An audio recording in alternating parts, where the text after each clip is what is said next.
दोस्तों नमस्कार, कैसे हैं आप लोग? आज हम एक नया टॉपिक शुरू कर रहे हैं। बहुत मजा आएगा आपको। Arithmetic progression. ये arithmetic progression class 10th chapter 5 और क्लास 11th चैप्टर 9 दोनों में है। लेकिन जो क्लास 11th में है वो सीक्वेंस एंड सीरीज है, जिसमें अर्थमेटिक एपी और जीपी दोनों चीजें उसमें दी गई हैं। तो पहले हम क्लास 10th एनसीईआरटी चैप्टर 5 को देखेंगे, फिर उसके बाद इसको कंप्लीट करने के बाद हम फिर क्लास 11th चैप्टर 9 में जो अर्थमेटिक प्रोग्रेशन का जो टॉपिक है उसको देखेंगे। फिर उसके बाद हम कॉम्पिटिटिव लेवल के क्वेश्चंस देखेंगे। कॉम्पिटिटिव लेवल में काफी ढेर सारे क्वेश्चंस पूछे जाते हैं। अर्थमेटिक प्रोग्रेशन बहुत ही इंपॉर्टेंट टॉपिक है, तो आप लोग ध्यान से देखेंगे, ध्यान से पढ़ेंगे, सुनेंगे, बहुत मजा आएगा। तो आइए चलते हैं अर्थमेटिक प्रोग्रेशन। देखिए, डे टू डे लाइफ में बहुत सारी ऐसी चीजें होती हैं, एग्जांपल्स होते हैं जो अर्थमेटिक प्रोग्रेशन के एग्जांपल होते हैं। जैसे देखिए दोस्तों, आइए इसमें हम एग्जांपल से शुरुआत करते हैं कि आपके सीबीएसई का ही हम एग्जांपल लेते हैं। कहते हैं कि एग्जांपल है कि जैसे रीना ने किसी जॉब के लिए अप्लाई किया और उसको इनिशियल सैलरी मिल रही है 8,000 पर मंथ, और उसके एम्प्लॉयर ने ये कहा कि एनुअल इंक्रीमेंट हम आपको देंगे 500 का। तो फर्स्ट ईयर में उसको कितनी सैलरी मिलेगी? फर्स्ट ईयर जो है उसमें उसको सैलरी मिलेगी 8,000। अब जो फर्स्ट ईयर खत्म होने के बाद सेकेंड ईयर जब शुरू होता है, फ्रॉम स्टार्ट ऑफ जनवरी उसको सैलरी कितनी मिलेगी? तो as per promise of his employer, her employer, उसको सैलरी क्या मिलेगी? 8,000 प्लस 500, यानी ये क्या हो जाएगा? 8,500 रुपया। ठीक है। फिर उसके बाद क्या होगा? Third year. थर्ड ईयर के इनिशियल से उसको कितनी सैलरी मिलेगी? इसको हम लिख सकते हैं 8,000 प्लस 500 प्लस 500, क्योंकि 500 का एक और इंक्रीमेंट लग जाएगा। इसको हम कैसे लिख सकते हैं? 8,000 प्लस 2 इंटू 500 लिख सकते हैं, बिल्कुल लिख सकते हैं। यानी ये कितना हो जाएगा हमारा? 9,000। इसी प्रकार फोर्थ ईयर में उसकी सैलरी कितनी हो जाएगी? तो 8,000 प्लस 500 प्लस 500 प्लस 500। चौथे साल के शुरुआत में उसके 3 इंक्रीमेंट लग चुके होंगे, तो उसकी सैलरी कितनी हो जाएगी? इसको हम कुछ ऐसे लिख दें, 8,000 प्लस 3 इंटू 500, यानी इसको ये कितना हो जाएगा? तो हो जाएगा हमारा 9,500।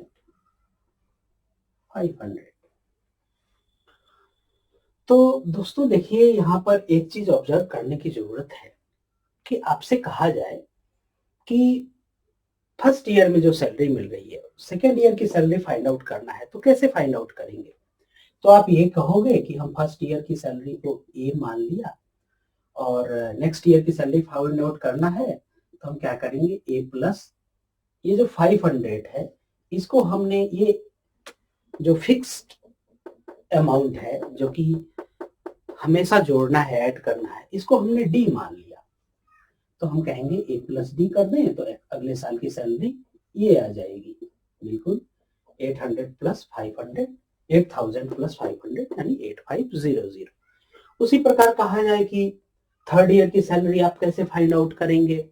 तो थर्ड ईयर की इनिशियल सैलरी को हम फाइंड आउट करना है, तो हम ये कहेंगे कि भाई साहब ऐसा है कि सेकेंड ईयर की इनिशियल सैलरी जो है इसमें हम क्या करें?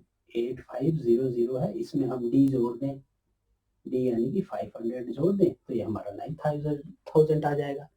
इसी प्रकार हम ये कहें कि फोर्थ ईयर की शुरुआत में सैलरी कितनी मिलनी शुरू होगी, तो आप ये कहोगे कि ऐसा है कि हम थर्ड ईयर में जो सैलरी मिल रही थी 9,000, उसमें हम ये डी जोड़ दें 500, तो ये इसको उतनी सैलरी मिलेगी। यानी कहने का मतलब ये है कि हर एक साल बढ़ते हुए साल सैलरी फाइंड आउट करने के लिए हम एक फिक्स टर्म, यानी ये 500 को हम ऐड कर रहे हैं, तो उसकी इनिशियल, उस ईयर की इनिशियल की सैलरी हमारी आ रही है। उसी प्रकार अगर हमसे कहा जाए कि ये फोर्थ ईयर के शुरुआत से जो सैलरी मिल रही है 9,500, उसको अगर हमको इसके पिछले साल की सैलरी फाइंड आउट करनी है कि पिछले साल उसको शुरुआत में कितनी सैलरी मिलती थी, तो हम क्या करेंगे, ये 9,500 में जो डी है, जो फिक्स 500 है, उसको सब्सट्रैक्ट कर दें तो 9,000 आ जाएगा। फिर उसको सब्सट्रैक्ट करेंगे तो उसके पिछले साल यानी सेकेंड ईयर की सैलरी आ जाएगी। फिर उसको अगर हम सब्सट्रैक्ट कर दें 500 को, तो इनिशियल सैलरी आ जाएगी। यानी कहने का तात्पर्य ये है कि यहाँ पे ये डी जो है ये क्या है, डी जो है हमारा ये क्या है, इसको हम कहते हैं कॉमन डिफरेंस। इसको हम क्या कहते हैं, कॉमन डिफरेंस कहते हैं। इसको आप याद रखेंगे।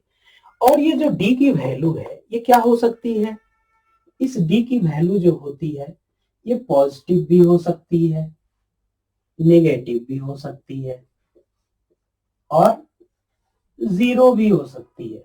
तीनों वैल्यूज हो सकती है। आगे हम एग्जांपल्स करेंगे, उसमें आपको क्लियर होगा कि ये कैसे पॉजिटिव होगी, कैसे नेगेटिव होगी, कैसे जीरो होगी, कैसे कोई अगर कॉमन डिफरेंस जीरो है फिर भी एपी की सीरीज बनती है, कॉमन डिफरेंस नेगेटिव है फिर भी एपी की सीरीज बनती है, कॉमन डिफरेंस पॉजिटिव है तो एपी की सीरीज ये बनती हुई दिखी रही है आपको।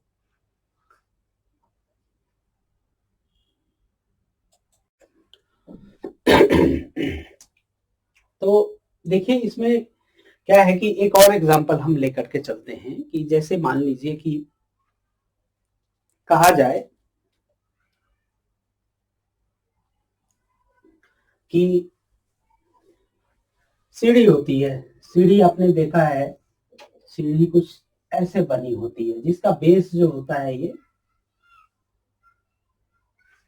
ये बेस के जो रग्स होते हैं इसको रग्स कहा जाता है।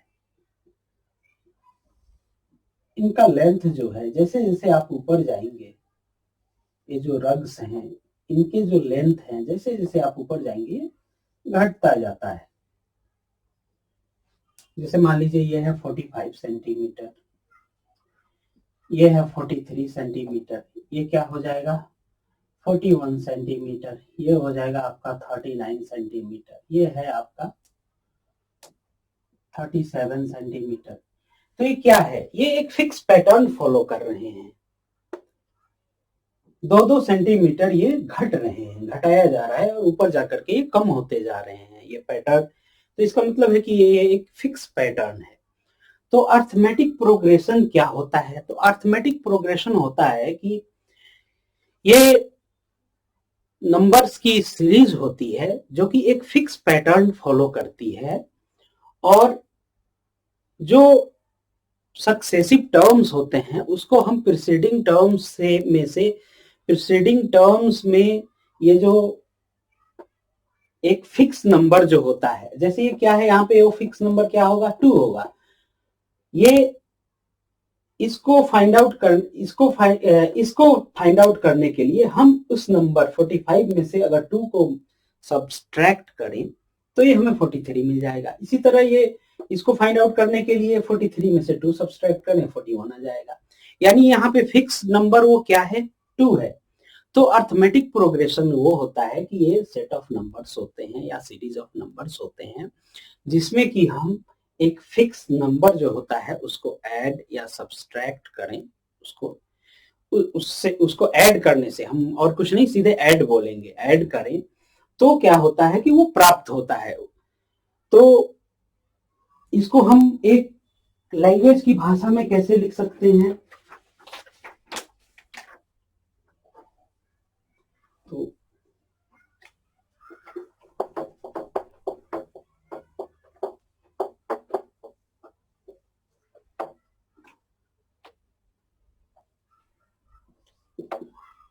an arithmetic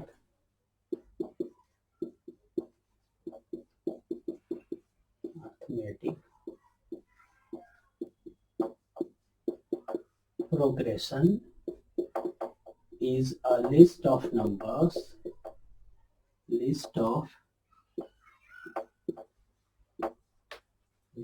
numbers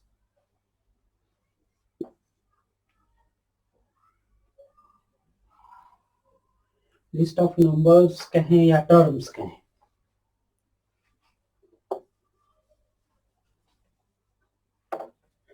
list of terms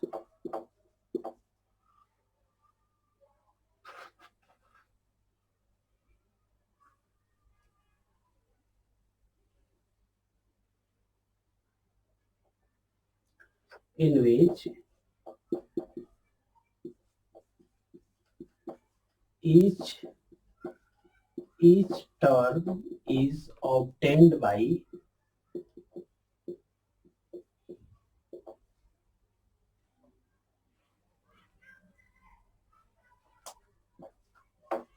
adding a fixed number to its preceding term.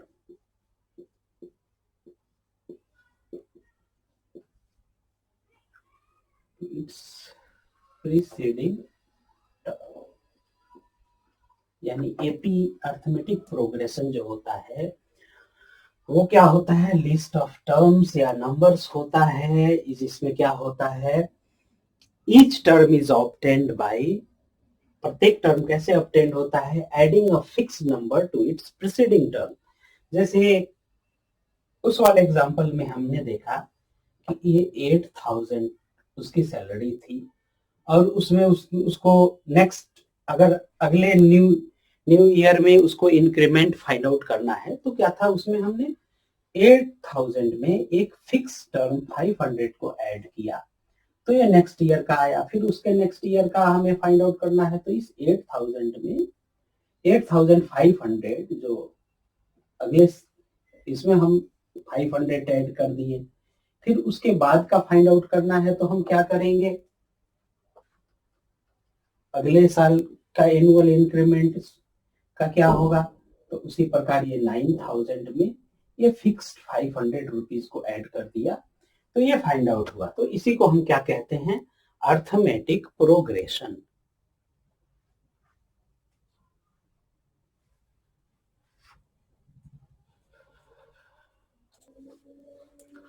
तो दोस्तों आइए हम इसमें आगे चलते हैं।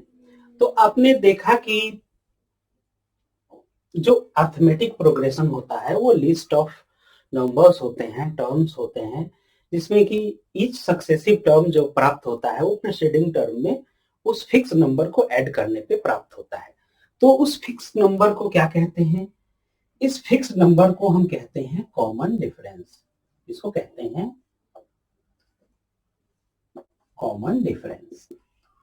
इसको हम किससे डिनोट करते हैं, डी से डिनोट करते हैं। और ये क्या होगा, ये कुछ भी हो सकता है, ये पॉजिटिव भी हो सकता है, नेगेटिव भी हो सकता है और ये कॉमन डिफरेंस 0 भी हो सकता है। हम आगे एग्जाम्पल करेंगे तो उसमें आपको ये कंसेप्ट क्लियर हो जाएगा। उसमें एग्जाम्पल जब करेंगे तो पता चल जाएगा कि अगर कॉमन डिफरेंस 0 हो तो भी एपी की सीरीज बनती है, कॉमन डिफरेंस अगर डी की वैल्यू नेगेटिव हो तो भी एपी की सीरीज बनती है, और अगर कॉमन डिफरेंस पॉजिटिव हो तो सीरीज बनेगी बनेगी। अब देखिए कि मान लीजिए कि हमारे पास कोई सीरीज है और उसमें क्या है कि पहला टर्म जो है वो A1 है, दूसरा टर्म है A2, तीसरा टर्म है A3, ऐसे डॉट डॉट डॉट हमारा क्या है, ऐसी कोई हमारे पास सीरीज है। तो क्या है कि इसमें हमसे कहा जाए कि जो कॉमन डिफरेंस हमने क्या कहा था कि जो उस फिक्स जो नंबर है जिसको कि हमने कॉमन डिफरेंस कहा उसको जोड़ने से प्रीसीडिंग टर्म मिलता है। यानी A2 कैसे निकलेगा, A2 निकालने का तरीका क्या होगा, A2 की वैल्यू क्या होगी, मान लिया ये हमारा कोई AP है, AP की सीरीज है, अर्थमेटिक प्रोग्रेशन की ये एक कोई सीरीज है। तो A2 कैसे निकलेगा, A2 निकलेगा A1 प्लस उसमें हम वो फिक्स टर्म ऐड करें, वो फिक्स टर्म क्या था, D था, कॉमन डिफरेंस, तो ऐसे निकलेगा। फिर कहा जाए कि A3 कैसे निकलेगा, तो आप ये कहोगे कि आप ऐसा कीजिए, प्रीसीडिंग टर्म है A2, इसमें कॉमन डिफरेंस D को जोड़ दीजिए, ये ऐसे निकल जाएगा। इसको हम कैसे लिख सकते हैं? अब इस A2 को कैसे लिख सकते हैं हम? A2 को लिख सकते हैं, A2 की वैल्यू क्या है? A1 प्लस डी, यानी ये A1 plus D plus D, यानी ये क्या हो जाएगा? A1 plus 2D। अब आपसे कहा जाए कि A4 आप निकालो, तो A4 आप कैसे निकालोगे? A4 आप निकालोगे, आप कहोगे कि इसका प्रीसीडिंग टर्म है A3, उसमें हम आप D को ऐड कर दो, निकल जाएगा। तो इस बात को आप ध्यान रखेंगे कि नेक्स्ट टर्म को फाइंड आउट करने के लिए हम प्रीसीडिंग टर्म्स में D को ऐड करते हैं, कॉमन डिफरेंस को नेक्स्ट टर्म फाइंड आउट होता है। अब आपसे ये कहा जाए कि इस D को आप कैसे फाइंड आउट करोगे? मान लीजिए कॉमन डिफरेंस, मान लीजिए नंबर ऑफ टर्म्स दिया हो, तो D जो होती है, अब इस D को देखिए, यहां इस पे ध्यान दीजिए, इस चीज पे ध्यान दीजिए जरा। अगर हम D की वैल्यू फाइंड आउट करनी है तो D क्या हो जाएगा? आइए ऊपर देखते हैं, इसको हम मिटा देते हैं।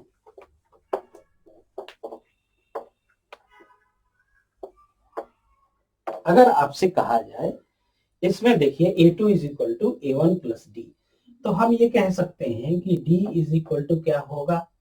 A2 माइनस A1 लिख सकते हैं, A2 माइनस A1। फिर इसी प्रकार यहां पर आइए, इस वाले टर्म में D इज इक्वल टू क्या होगा? D is equal to A3 minus A2। फिर इसी प्रकार A4 वाले टर्म में आइए, D इज इक्वल टू क्या होगा? A4 minus A3। इसी प्रकार मान लीजिए कि kth टर्म है, kth टर्म, तो वो उसमें D कैसे निकलेगा? AK माइनस A, इसका प्रीसीडिंग टर्म AK माइनस 1। तो इसमें एक चीज आप रियलाइज कर रहे हैं कि D निकालना है, अगर हमें कॉमन डिफरेंस D निकालना है, तो हमेशा सक्सेसिव टर्म्स में से प्रीसीडिंग टर्म को घटाया जाता है। सक्सेसिव टर्म में से preceding term A2 minus A1, A3 minus A2, A4 minus A3। भले ही ये A2 जो है, मान लीजिए कि आपके पास कुछ सीरीज ऐसी दी गई हो, ऐसी कोई सीरीज है, जैसे मान लीजिए 6 4 2 0 माइनस 2। तो अगर आपसे D निकालने को कहा जाए, तो अगर आपने इसको मान लीजिए, सपोज आपने A1 मान लिया, इसी प्रकार ये 4 को A2 मान लिया, इसको A3 मान लिया, इसको A4 मान लिया, इसको A5 मान लिया, तो आप ये बताइए कि D कैसे निकालेंगे? D निकालेंगे A2 माइनस A1, भले ही 6 से छोटा है, लेकिन हम निकालेंगे कैसे? Successive term minus preceding term. तो कैसे निकलेगा D? A2 minus A1, A2 minus A1, यानी क्या होगा हमारा? 4 माइनस 6 2। फिर D और कैसे निकल सकता है? A3 माइनस A2, यानी क्या है? 2 माइनस 4, 2 माइनस 4, यानी कि क्या होगा? माइनस 2 यहां आएगा, ये भी माइनस 2। इसी प्रकार हम निकालेंगे, भले ही वो छोटा क्यों ना हो, सक्सेसिव टर्म छोटा क्यों ना हो, आप निकालेंगे कैसे? आप हमेशा कैसे निकालेंगे? Successive term minus preceding term.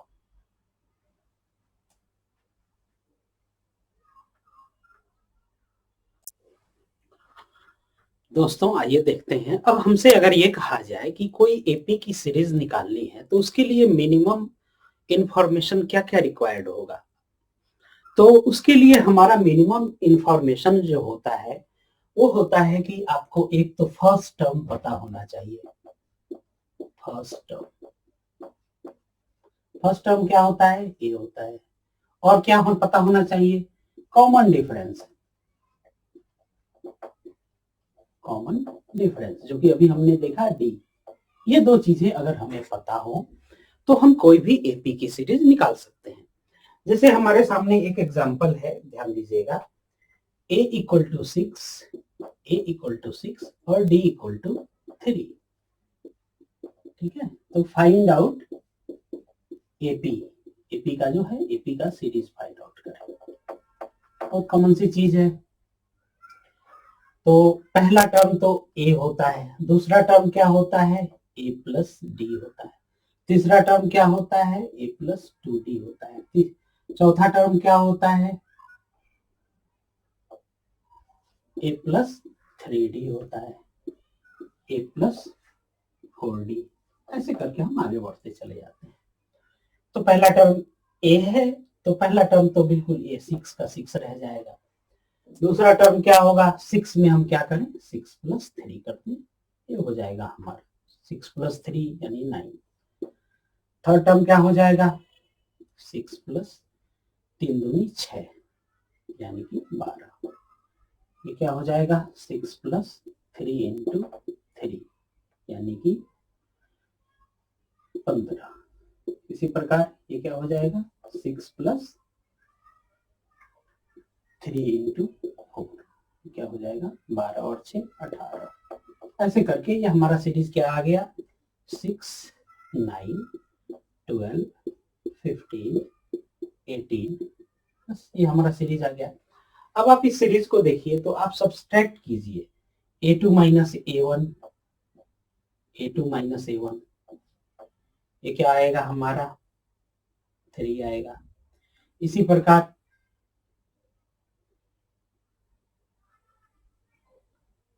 ये a3 माइनस a2 क्या आएगा, 3 आएगा। इसी प्रकार ये a4 माइनस a3 3 आएगा। ये क्या है, 3, ये कॉमन डिफरेंस है। इस प्रकार हम फाइंड आउट करते हैं। आपको एग्जांपल ऐसे दिए जाएंगे इनिशियल लेवल के एग्जांपल्स में कि कॉमन टर्म फर्स्ट टर्म पता है, डी पता है, तो सीरीज फाइंड आउट कीजिए, nth टर्म फाइंड आउट कीजिए। तो दो चार एग्जांपल्स और देखते हैं, कंसेप्ट और क्लियर हो जाएगा। प्रैक्टिस के लिए दो चार एग्जांपल्स को हम देख लेते हैं।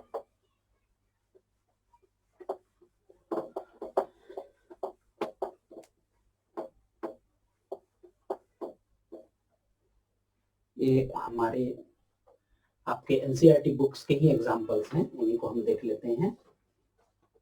जैसे मान लीजिए कि a equal to 6, a equal to 6 और d इक्वल टू -3, तो सीरीज फाइंड आउट कीजिए।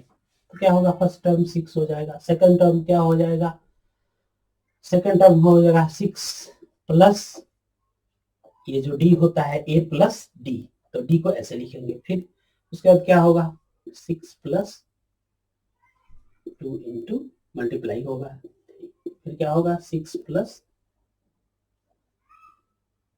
3 इंटू ये -3। ऐसे आप चलते चले जाएंगे। क्या हो जाएगा, सीरीज 6 और ये -3 यानी कि ये 3 हो गया। ये क्या हो गया हमारा, 3 दूनी 6, 6 में 6 गया 0।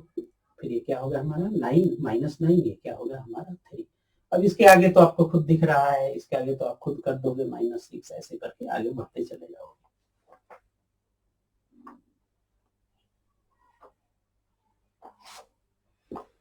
अगला एग्जाम्पल देखते हैं,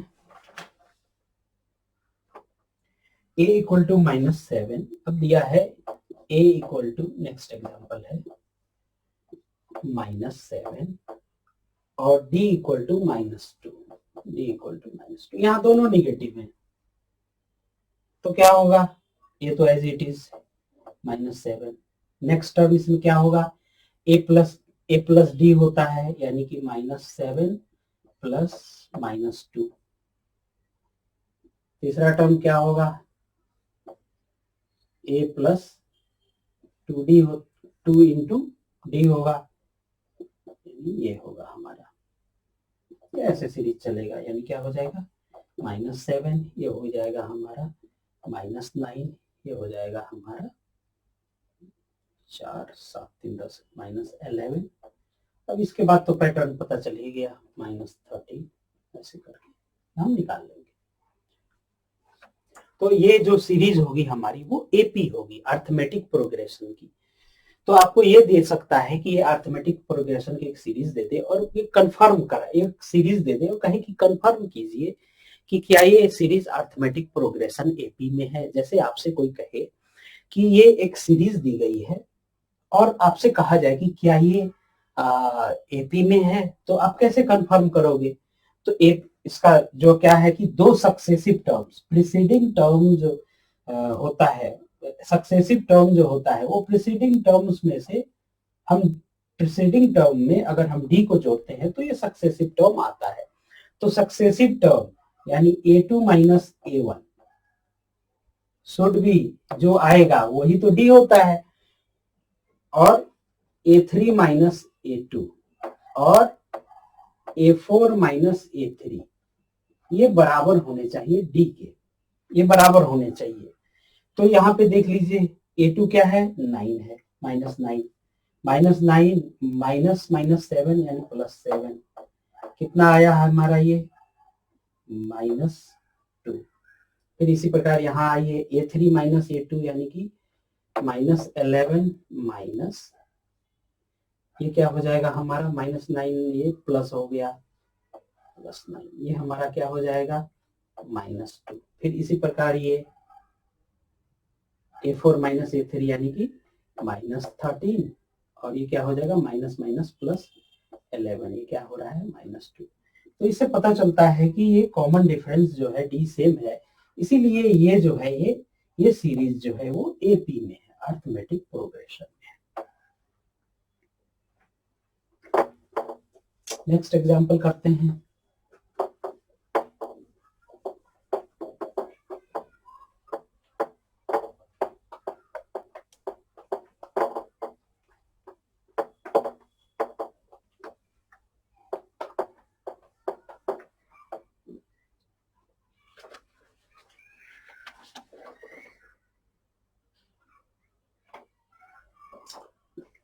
If A is equal to 0 और D equal A equal to 1.0 कर दीजिए, 1.0 और D इक्वल टू 0.1।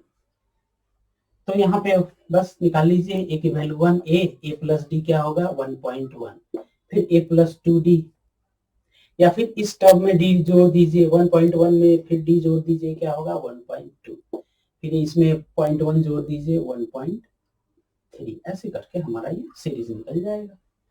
फिर एक एग्जांपल दिया है कि इफ, अब एक एग्जांपल है इसमें कि इफ A इक्वल टू 0, अब यहाँ फर्स्ट टर्म को 0 कर दिया है और जो D है आपका क्या है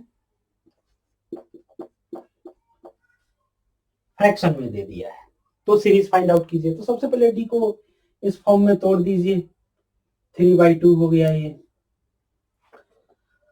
अब इसमें निकाल दीजिए equal to 0, first term 0, second term क्या होगा A प्लस डी यानी कि 3/2, थर्ड टर्म क्या होगा इस सेकंड टर्म में ये डी को जोड़ दीजिए 3/2 प्लस 3/2, 3/2 प्लस 3/2, थर्ड टर्म क्या होगा, बस थर्ड टर्म क्या होता है A प्लस 3 इंटू डी, बस निकाल दीजिए, ये हो जाएगा आपका 0 प्लस 3 इंटू 3/2, ये हो जाएगा हमारा 0 3/2,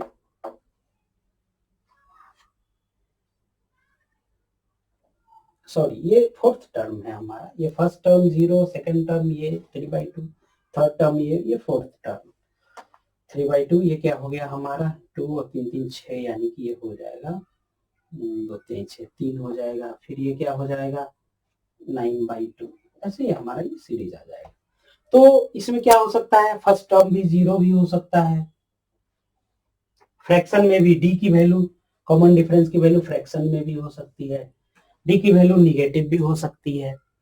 तो ये डी की वैल्यू जो है वो निगेटिव हो सकती है, फ्रैक्शन में हो सकती है, इस बात का आप ध्यान रखेंगे।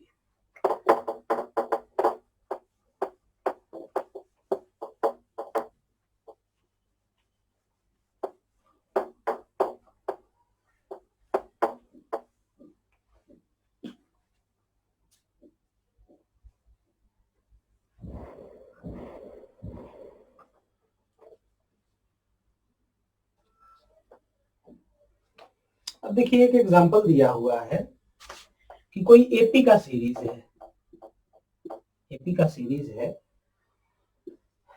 3/2 1/2 -1/2 -3/2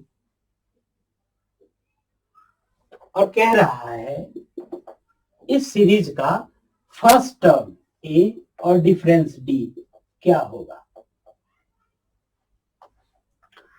कह रहा है कि ये जो सीरीज है एपी की सीरीज है, इसका फर्स्ट टर्म ए और डिफरेंस कॉमन डिफरेंस डी क्या होगा। तो आप बस ये बहुत सिंपल सा चीज है, अभी तक हमने इतने सारे एग्जांपल किए, फर्स्ट टर्म हमारा ए हो जाएगा, यानी ए की वैल्यू हमारी हो गई 3/2। अब डी निकालना है, तो डी का निकालने का हमने क्या सीखा था, A2 minus A1, A3 minus A2, A4 minus A2, यानी कि ये 1/2 माइनस 3/2 क्या हो जाएगा हमारा -1।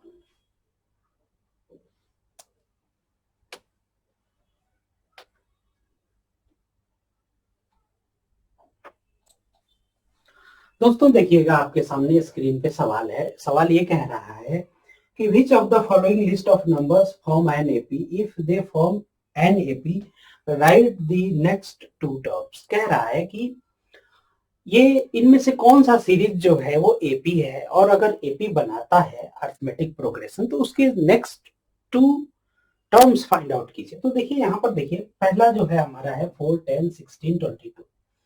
तो क्या ये एपी में है, इसको चेक करने के लिए क्या करते हैं, कॉमन डिफरेंस फाइंड आउट करते हैं। डी फाइंड आउट कीजिए। डी कैसे फाइंड आउट होगा, ये A1 ये A2 ये A3 ये A4 सब्सट्रैक्ट कीजिए, A2 minus A1 A3 minus A2 और A4 माइनस A3 इक्वल होने चाहिए। तो देखिए क्या ये इक्वल है, A2 माइनस A1 क्या है 10 माइनस 4 कितना आया 6। फिर इसी तरह A3 minus A2, A3 minus A2 क्या है 16 माइनस 10 क्या आया 6 इक्वल है, हाँ है। फिर A4 माइनस A3, A4 क्या है 22 माइनस A3 क्या है 6 16 ये आया 6। तो क्या हुआ ये एपी बना रहा है, यानी कि ये कॉमन डिफरेंस जो है 6 6 6 आ रहा है, यानी कि ये एपी है। Next two terms find out करने को कह रहा है। A4 तक तो हमें पता है, तो A5 कैसे निकलेगा, A5 निकलेगा A4 प्लस डी, ये तो है। अगला टर्म प्रीसीडिंग टर्म में अगर हम कॉमन डिफरेंस जोड़ते हैं तो नेक्स्ट टर्म फाइंड आउट हो जाएगा। प्रीसीडिंग टर्म हमारा क्या है 22, उसमें हम कॉमन डिफरेंस 6 को जोड़ दिए, क्या होगा 28। फिर इसका अगला टर्म फाइंड आउट करना है, तो ये जो A5 A6 फाइंड आउट करना है, यानी ये क्या हो जाएगा A5 plus D plus 28 plus 6 34।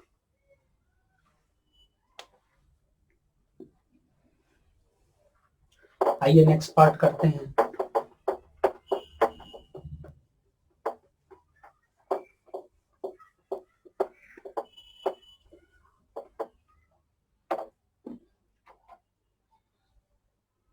Second series क्या दी हुई है, सेकेंड सीरीज दी हुई है 1 -1 -3 -5 डॉट डॉट, ये हमारी सेकेंड सीरीज दी हुई है। अब हमको इसको फाइंड आउट करना है क्या ये एपी में है कि नहीं है, तो डी निकालिए। डी क्या होगा, ये हो गया,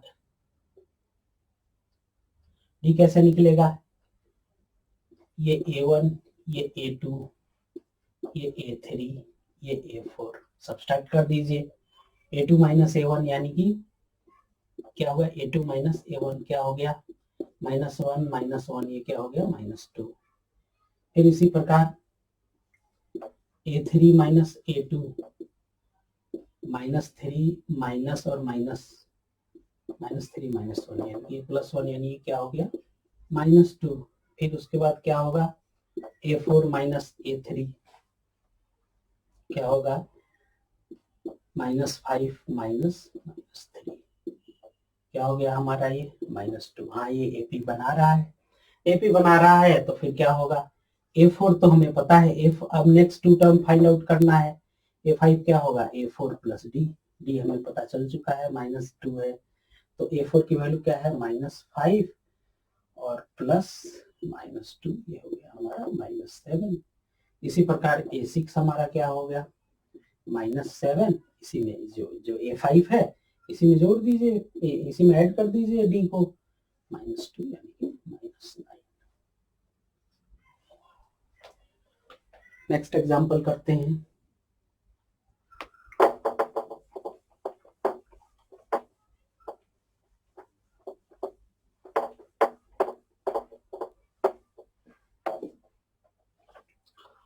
थर्ड एग्जांपल है हमारे सामने, सीरीज दी हुई है -2 2 -2 2 फिर -2 फिर 2 -2 डॉट डॉट डॉट। तो फाइंड आउट करना है क्या, ये डी निकालिए। डी कैसे निकलेगा, 2 -2 यानी क्या हो गया माइनस, ये क्या हो गया +4, फिर ये क्या होगा -2 माइनस ये 2, ये क्या हो गया हमारा 0। फिर क्या हो, अगला क्या होगा, इसमें से ये घटाइए, 2 -2 यानी ये क्या हो गया 4। फिर इसमें से ये घटाइए, -2 -4। तो आप देख रहे हैं कि यहाँ पर ये इस केस में डी आ रहा है +4, इसमें आ रहा है 0, इसमें +4, इसमें -4, यानी कि ये हमारा एपी का सीरीज नहीं है। एपी का सीरीज नहीं है तो बस आगे टर्म निकलेगा नहीं। नेक्स्ट एग्जांपल करते हैं। काफी आसान से सवाल हैं बस, इसीलिए काफी जल्दी में हम लोग जल्दी में करते हैं, इसको जल्दी से निपटाते हैं, फिर आगे के कंसेप्ट देखेंगे। चौथा सीरीज है हमारे पास 1 1 1, फिर 2 2 2, फिर 3 3 3। अब देखिए यहाँ पे डी निकालिए, डी क्या हो जाएगा 1 -1 0, फिर दूसरे केस में क्या आ रहा है डी 1 -1 0, फिर तीसरे केस में क्या आ रहा है डी 1 आ रहा है, चौथे केस में क्या आ रहा है 0, फिर उसके बाद 0, फिर उसके बाद 0, फिर उसके बाद 1। तो आप देख रहे हैं कि ये 0 आ रहा है 1 आ रहा है 0 आ रहा है 1 आ रहा है, यानी कि ये एपी का सीरीज नहीं है।